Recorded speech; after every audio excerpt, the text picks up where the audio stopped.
Bawaslu top, pemilu jujur dan adil akan tercapai. Amin.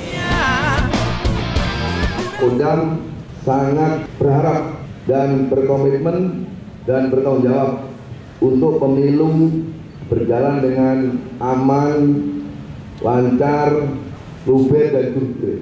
Dan yang terakhir, netral. Hari ini kita berjanji di lapangan Karibosi untuk sama-sama melaksanakan tugas dengan optimal dan pertanggungjawaban kepada Yang Maha Kuasa. Kami berharap insya Allah teman-teman semuanya akan mengawal pemilu pesta demokrasi ini yang tentu insya Allah akan terselenggara dengan aman, tertib dan damai. Atas nama pemerintah Provinsi Selatan memberi apresiasi kepada inisiatif yang dilakukan oleh Bawaslu Provinsi Selatan yang melaksanakan apel siaga damai. Selamat dan sukses.